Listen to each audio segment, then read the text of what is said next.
지난 1월 일본군 위안부 피해 할머니들에 대한 일본 정부의 배상 책임을 처음으로 인정했던 법원이 2차 소송에선 사실상 할머니들의 패소로 판결하면서 정반대 결론을 내놨습니다. 1차 소송 때와는 달리 한 국가의 주권 행위는 다른 나라에서 재판받지 않는다는 국가 면제론이 일본의 위안부 강제 동원에도 적용된다고 판단했습니다. 취재기자 연결해서 자세히 들어보겠습니다. 임성우 기자. 네, 서울중앙지방법원입니다. 네, 1차 소송 때는 할머니들이 승소했는데 이번 2차 소송에서는 사실상 패소한 거죠?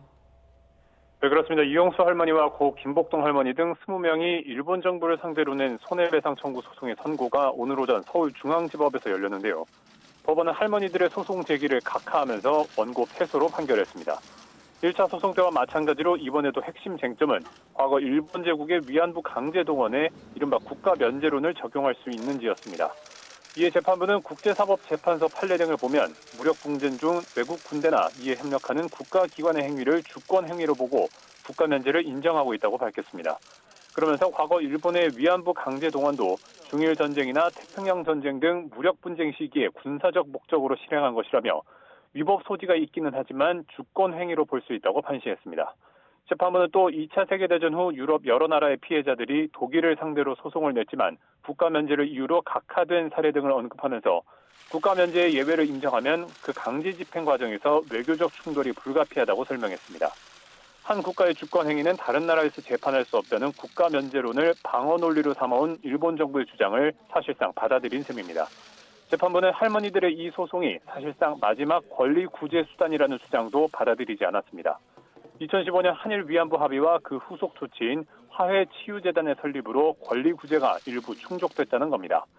재판부는 한일 위안부 합의에 이르는 과정에서 일본 정부의 책임을 규명하지 못하고 피해자들의 의견 수렴을 하지 않는 등 절차적인 문제가 있기는 했지만 양국이 외교적으로 합의하고 일본 정부가 출연한 자금으로 설립된 재단을 통해서 피해자 상당수에게 현금이 지급된 만큼 어느 정도 구제가 이뤄진 것으로 봐야 한다고 밝혔습니다.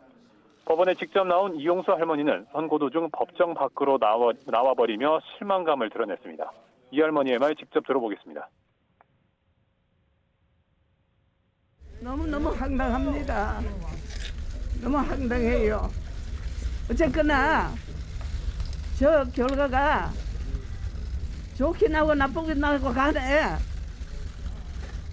국제사법재판소는 갑니다. 꼭 갑니다. 저는 이 말밖에 할 말이 없습니다.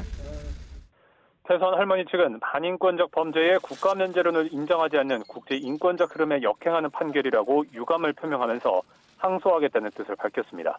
또 이번 판결과 상관없이 일본의 배상 책임을 확정한 1차 소송 판결은 반드시 이행돼야 한다고 강조했습니다.